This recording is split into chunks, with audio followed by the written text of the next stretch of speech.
ओम साई राम। दोस्तों, पिछले वीडियो में हमने समझा कि पतंजलि हमें मन से पार ले जाने की कोशिश कर रहे हैं और उस मन से पार जाने के लिए वो हमें अभ्यास और वैराग्य की दो चाबियां देते हैं।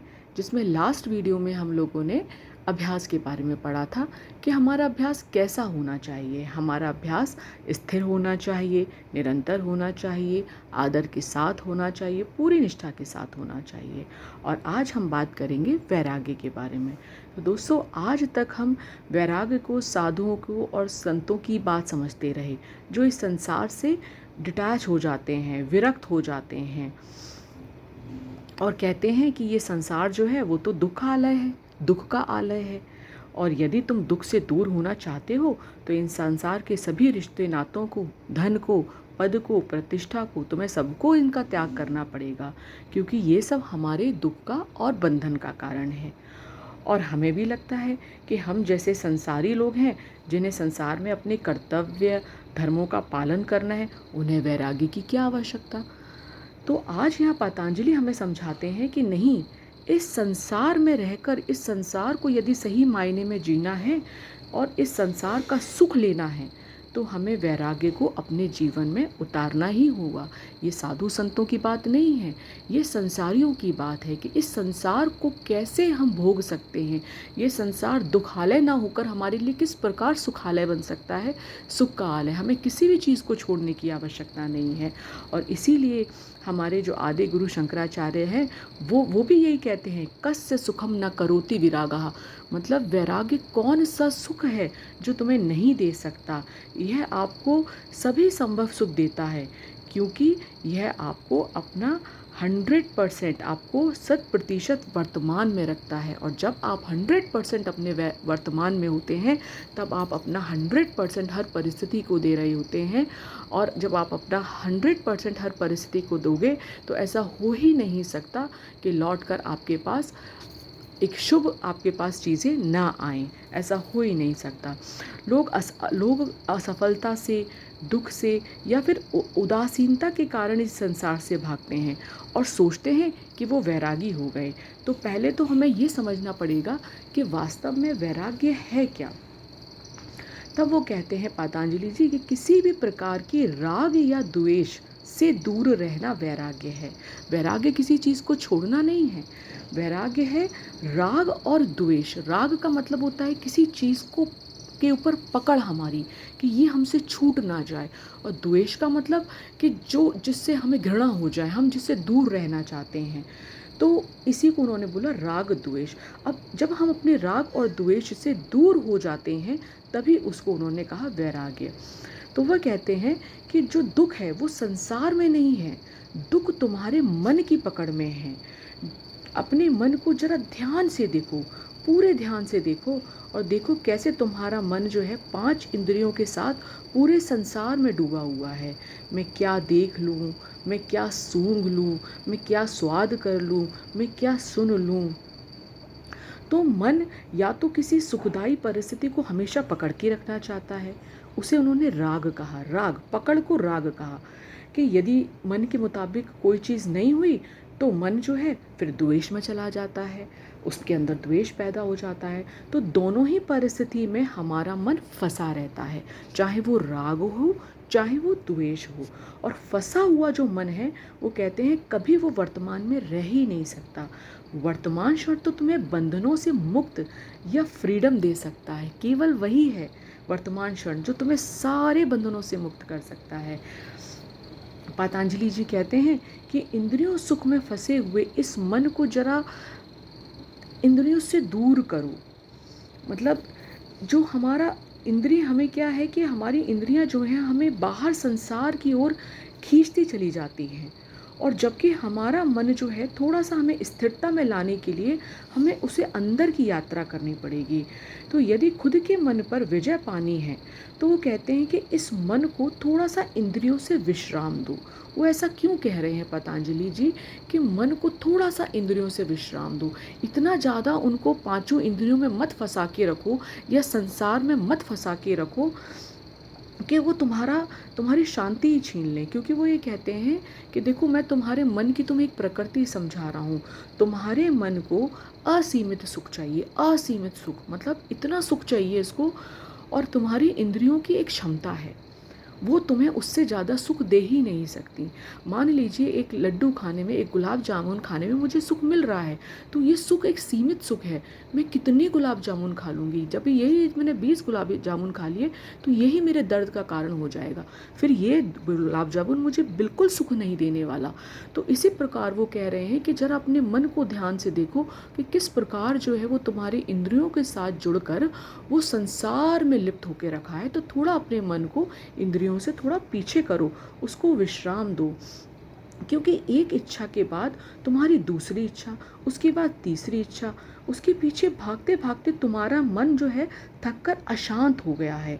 जरा पीछे मुड़कर देखो। वो कहते हैं कि पहले लगा कि चलो घर बनवाना है, वो भी बन गया, शादी करनी है, वो भी हो गई, बच्चे हो जाएंगे, वो भी हो गए, एक गाड़ी आ जाएगी, वो भी आ गई। क्या सारी इच्छाओं ने तुम्हें विश्राम दिया, शांति दी? यानी ऐसा लगा कि अब मैं संतुष्ट हूँ, अब मैं शांत हूँ, मेरी सारी इच्छाएं पूरी हो गई? नहीं, उल्टा तुम देखोगे कि हर एक इच्छा ने एक और नई इच्छा को जन्म दे दिया। घर तो बन गया, लेकिन घर थोड़ा छोटा है, इसको थोड़ा बड़ा करवाना होगा। शादी तो हो गई, लेकिन बीवी मेरे मन मुताबिक नहीं है, थोड़ा और कोऑपरेटिव होती तो मुझे अच्छा लगता, तो मुझे थोड़ा ज़्यादा समझती, एक्सेट्रा एक्सेट्रा। यानी जो मिला, पहले इसलिए परेशान थे कि वो मिल नहीं रहा, जब वो मिल गया तो हम उसको ठीक से, हम उसकी खुशी भी नहीं मना पा रहे हैं। उल्टा एक इच्छा प्राप्ति की होने के बाद जो चीज़ मिली थी उसकी वैल्यू भी कम हो गई। पहले जिस कार के पीछे हम मरे जा रहे थे, रोए जा रहे थे, अब वो कार आ भी गई तो अभी भी हमारा मन शांत नहीं है, अभी भी वो हमें सुख नहीं दे पा रहा। इसीलिए पतंजलि कहते हैं जरा ध्यान से देखो, हमारा जीवन कुछ ऐसा बन गया है जैसे एक घोड़े पर बैठकर हम गोल गोल एक ही स्थान पर जो है घूम रहे हैं। हमारा जीवन ये लगता तो ऐसा है जैसे मीलों की यात्रा कर रही है, थकान पूरी हो गई उस घोड़े पे बैठ के, जो हम एक ही जगह पे जो चक्कर लगा रहे हैं, तो थकने में कोई कसर नहीं आई। लेकिन पहुँचे कहाँ हम, हमने क्या उससे अचीव किया? तब वो यहाँ कहते हैं कि पतंजलि जी के, और पतंजलि जी ये भी नहीं कह रहे हैं कि इच्छाओं को मत रखो या इच्छाएं बुरी हैं। बस वो शायद वो सिर्फ इतना कहना चाह रहे हैं कि अपनी इच्छाओं पे थोड़ी सी लगाम रखो। यदि तुमने अपनी इच्छा, और थोड़ा आत्मसंतोष रखो, आत्मसंतोष के साथ अपना जीवन व्यतीत करो। वरना ये जो इच्छाएं हैं ये तुम्हें पागल घोड़ी की तरह दौड़ा दौड़ा कर तुम्हें अशांत कर देंगी। लगेगा तो ऐसा जैसे मिलो चल लिए, लेकिन तुम्हें शांति नहीं आएगी। पतंजलि जी फिर कहते हैं कि जरा ध्यान से देखो, तुम्हारे दुख का कारण है क्या? वो कहते हैं कि तुम्हारे सभी दुखों का कारण, तुम्हारे सभी कष्टों का कारण सुख के प्रति तुम्हारा राग, तुम्हारा जो राग है ना, कि बस सुखी सुख जीवन में रहे, बस सुखी सुख जीवन में रहे, ये मिल जाए, वो मिल जाए, ऐसा हो जाए, ये सुख मेरे जीवन में क्यों नहीं आ रहा है, ये इस तरह की जो कामनाएं हैं कि ये क्यों नहीं हो रहा है, ये सब तुम्हें दुखी कर देते हैं। वो कहते हैं सोचो, यदि सुख की चाह ही ना हो तुम्हारे अंदर, सुख की कोई चाह ना हो कि ये क्यों नहीं हो रहा है, ये क्यों नहीं आ रहा है, ऐसा क्यों नहीं हो रहा है, तो तुम्हें दुख कैसे होगा? यानी मैं अपना कर्म तो मैंने पूरा किया, पूरा कर्म किया, लेकिन मैं फल की अपेक्षा नहीं की। मैंने 100% दिया, पर रिजल्ट में इस बार कोई अपेक्षा नहीं की कि इतने परसेंट आएंगे, कि उतने परसेंट आएगा। तब क्या होगा, रिजल्ट जो भी होगा, तुम उससे दुखी नहीं होगे, तुम्हें कुछ भी दिक्कत नहीं होगा। तो इसका तात्पर्य ये भी नहीं है, वो कहते हैं पतंजलि, कि तुम्हें हमेशा दुखी रहना है। पतंजलि जी कहते हैं कि सुख के प्रति राग तुम्हारे दुख का कारण है। और फिर वो वैराग्य की बात कहते हैं कि वैराग्य वास्तव में है क्या? तब वो कहते हैं कि वैराग्य वास्तव में सुख से राग और दुख से द्वेष, कि सुख से तो राग हो गया और दुख नहीं चाहिए, किसी को भी दुख नहीं चाहिए, उसके साथ द्वेष। जैसी प्रकृति प्रवृत्तियों पर जब नियंत्रण हमारा आता है, उसे उन्होंने वैराग्य क्या। या तो मन बहुत ज़्यादा सुख में चला गया, अब बस उसी को पकड़ कर बैठा है, वो क्यों चला, या फिर वो क्यों चला गया, वो सुख क्यों चला गया मेरे जीवन से, वो तो बहुत अच्छा समय था, तो ये दुख का समय क्यों आ गया मेरे जीवन में, मुझे तो ये चाहिए ही नहीं था। तो इस दुख से कष्ट से हमें द्वेष हो गया। तब पतंजलि कहते हैं कि पहले तो एक बात समझ लो, हाँ, ये संसार है, ये सुख और दुख, इसके दो पहलू हैं। एक ही सिक्के के जैसे दो पहलू हैं, ये हमेशा साथ रहते हैं। यदि सुख है तो उसके साथ दुख भी रहेगा। यदि तुम सुख सुख सुख की कामना करते रहोगे तो उसके साथ दुख भी आएगा, दुख रहेगा ही रहेगा। ये पूरा जो संसार है परिवर्तनशील है, यहाँ कभी एक जैसी चीज़ रहती नहीं है। सुख आएगा तो दुख जाएगा, और दुख जाएगा तो सुख आएगा। तो ये एक साइकिल है। इसलिए किसी भी चीज़ के साथ राग या द्वेष में, किसी परिस्थिति के साथ, किसी व्यक्ति के साथ, किसी वस्तु के साथ राग या द्वेष में मत फंसो। तो वैराग्य की चाबी से पतंजलि जी चाहते हैं कि तुम इस सुख और दुख से थोड़ा ऊपर उठ जाओ। हमें समझना होगा कि जो भी आज तुम्हारे पास है, सुख या दुख, तुम उसे पूरी तरह से स्वीकार कर लो। स्वीकार, जैसे ही स्वीकार करते ही तुम अपने वर्तमान क्षण में आ जाते हो।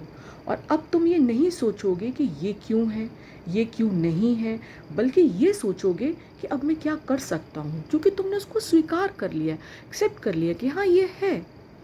अब उसके साथ कोई राग भी नहीं है, कोई द्वेष भी नहीं है उस परिस्थिति के साथ। और स्वीकार करते ही मन जिन उलझनों में फंसा हुआ था वहाँ से निकल जाता है। और उलझनों से निकलते ही, जहाँ पर तुम्हारी एनर्जी बहुत सारी वेस्ट हो रही थी उलझन में, तुम्हारा प्राण ऊर्जा का जो स्तर था वो नीचे जा रहा था, तो जैसे ही तुम्हारा मन उन उलझनों से मुक्त होता है तो तुम अपने वर्तमान में आ जाते हो। और तुम्हारी जो एनर्जी वेस्ट हो रही थी वो वेस्ट नहीं होती, उल्टा तुम ये सोचते हो कि अब मैं अपना 100% देने के लिए तैयार हूँ। यस, ये परिस्थिति है, अब इसमें मैं अपना क्या बेस्ट दे सकता हूँ। हर क्षण नया है, पतंजलि जी कहते हैं, और हर क्षण परिवर्तनशील भी है। जैसे मान लीजिए आप एक नदी के ब्रिज पर खड़े हुए हैं और आपको लग रहा है कि नदी बह रही है।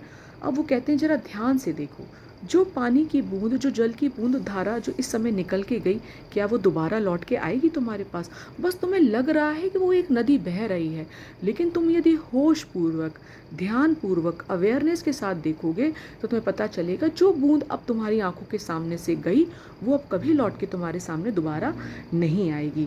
बस इसी प्रकार हमारा समय है, समय बिल्कुल इसी तरीके से परिवर्तन होते हुए चल रहा होता है। हमें लग रहा होता है कि बस सब कुछ वही है, लेकिन वही नहीं होता। जो क्षण निकल गया अब वो दोबारा लौट के कभी नहीं आएगा। इसीलिए पतंजलि जी कहते हैं कि अपने वर्तमान क्षण में आ जाओ। समय जो है हर पल बदल रहा है, और हम कहीं भूतकाल में या भविष्यकाल में या किसी सुख में या दुख को पकड़े बैठे हुए हैं। यदि इससे निकल जाएं, हम भूत और भविष्य की पकड़ से निकल के यदि हम अपने वर्तमान में आ जाएं, तो वो कहते हैं तुम मुक्त हो। फिर तुम संसार में दुखी नहीं हो, तुम संसार को बहुत अच्छे से भोग पाओगे। इसलिए वैराग्य को वो कहते हैं कि यदि तुम राग और द्वेष की पकड़ से दूर रहोगे तो वैराग्य हमारा आनंद छीनता नहीं है, बल्कि हर परिस्थिति में, चाहे वो सुख हो चाहे दुख हो, हमें स्थिर और आनंदित रखता है हमेशा, और हमें अपना बेस्ट देने के लिए प्रेरित करता है। क्योंकि सुख या दुख हमारा, वो सुख दुख है ही नहीं वास्तव में, वो हमारा टूटा बिखरा अस्तित्व है जो हमें आनंदित होने से रोकता है, पतंजलि कहते हैं। और वैराग्य हमें अपने वर्तमान से ऐसे जोड़ता है, जो भी तुम करते हो उसमें तुम 100% रहते हो। तो वैराग्य वो नहीं है जो आपको शुष्क बना दे, ड्राई बना दे, उदासीन बना दे, नीरस बना दे, अरे इस संसार में क्या है, कुछ नहीं है। या दुख के कारण, असफलताओं के कारण संसार से दूर कर दे। क्योंकि कुछ लोग ऐसा सोचते हैं कि यदि आत्मज्ञानी बनना है तो पहले हमें वैरागी बनना पड़ेगा, संसार छोड़ना पड़ेगा। पर यदि आपको पता हो तो राजा जो जनक थे, इतने बड़े राजा, वो उनको परम वैरागी की पदवी प्राप्त थी। जबकि वो राजा थे, सारे वैभवों के बीच थे, और वो उनको अपना राजा धर्म भी निभाना था, और वो बहुत बड़े ज्ञानी भी थे।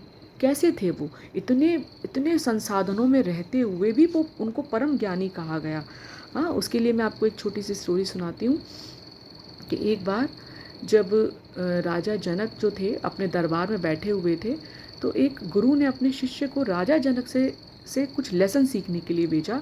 तो उस संत उस शिष्य को लगा कि राजा जनक मुझे क्या सिखा पाएंगे, वो तो इतने वैभवों के बीच में बैठे हुए हैं और इतने जो है मज़े ले रहे हैं जीवन के, राजा हैं, और मुझे वो क्या सिखाएंगे क्योंकि मैं तो उनसे ज़्यादा सुपीरियर हूँ। फिर वो, लेकिन चूंकि गुरु ने कहा है तो उनको उनके पास जाना ही था, राजा जनक के पास। वो गए दरबार में, और दरबार को देखते उनका दिमाग ख़राब हो जाता है कि भाई ये राजा जनक, ये जो पूरे संसार में लिप्त दिख रहे हैं मुझे, ये मुझे कौन सा ज्ञान देने वाले हैं। तो राजा जनक भी समझ जाते हैं कि उनके मन में क्या दुविधा चल रही है। राजा जनक कहते हैं कि चलिए अपन थोड़ा स्नान करके आते हैं नदी पे। तो वो दोनों नदी पे स्नान करने जाते हैं, और वहाँ जाकर दूर से एक सिपाही दौड़ता दौड़ता आता है कि राजा जो महल में जो है आग लग गई है। तो राजा जनक बड़ी मस्ती में अभी भी स्नान कर रहे हैं, और वो जो सन्यासी था उसके केवल 2 जोड़ी कपड़े थे, एक वो पहनता था और एक लंगोट और एक ऊपर का वस्त्र उसका था जो कि महल में पड़ा हुआ था। वो पूरा भागता हुआ कि मेरे पास तो एक ही जोड़ी वस्त्र है, वो भी जल गया तो कैसे काम चलेगा, वो भागता है। और राजा जनक जिनका सब कुछ, सारा पूरा धन ऐश्वर्य सारा कुछ उस महल के अंदर पड़ा है, उनके मन पे बिल्कुल आघात नहीं हुआ।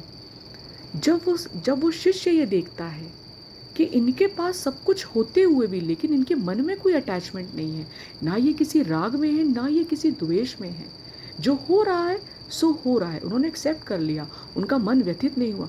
जबकि मैं तो शिष्य था, मैं तो इतने समय से जो है वो साधना में और पता नहीं क्या क्या, मैं जो अपने गुरु के साथ रह के मैं अपने आप को सन्यासी समझता था और अपने आप को सुपीरियर समझता था, लेकिन मेरे से ज़्यादा तो सुपीरियर ये हैं। तो यहाँ पर वही बात है कि इस संसार में रह के यदि तुमने वैराग्य सीख लिया कि वैराग्य कैसे, वैराग्य के साथ अगर कोई सुख भी आ रहा है तो उसको भोग कर उसको छोड़ भी दिया, उसको ऊपर पकड़ नहीं बनाई, दुख भी आ गया तो उसके साथ भी कोई गिला शिकवा नहीं, कोई द्वेष नहीं। तो जब मन की उस स्थिति को जब हम पार पा जाते हैं तो हम इस संसार में जिस भी अवस्था में हैं, जो भी हमारा धर्म है, माता का, पिता का, या कोई भी जो हमारे कर्म है, हम उनको पूरी तरीके से निभा भी पाते हैं, और अपने पूरे कर्तव्य धर्म सब निभा के और इस संसार को अच्छे से जीते हुए हम यहाँ से निकल जाते हैं। तो कहने का तात्पर्य यह है कि भयभीत होकर संसार से दूर होना वैराग्य नहीं है, बल्कि संसार में रहते हुए, आनंद लेते हुए, किसी भी प्रकार की राग यानी मोह और द्वेष से मुक्त रहना ही वैराग्य है। पतंजलि कहते हैं योग कर्मसु कौशलम, यानी कुशलता से अपना जीवन जीना, आर्ट ऑफ लिविंग। मन का कुशलता से प्रबंधन, कैसे हम अपने मन को मैनेज कर रहे हैं सही तरीके से, स्वयं की भावनाओं का, इमोशंस का कुशल संचालन, हमारा अपनी भावनाओं पर नियंत्रण रहे, कितना कुशलता से हम वो कर पा रहे हैं। युक्ति पूर्वक लोगों के मध्य रहना, स्मार्ट बन के लोगों के बीच रहना, कि इस तरह से रहना कि तुम्हारा प्रेम जो है वो राग या द्वेष में परिवर्तित ना हो। रहना वही है, उन्हीं लोगों के बीच, सभी परिस्थितियों के बीच, वस्तुओं के बीच, लेकिन इतने स्मार्ट तरीके से, इतने युक्तिपूर्वक रहना कि जो तुम्हारे मन का प्रेम है वो डिस्टॉर्टेड ना हो जाए राग या द्वेष के फॉर्म में। यही वैराग्य है, और ये दक्षता हमें योग प्रदान करता है।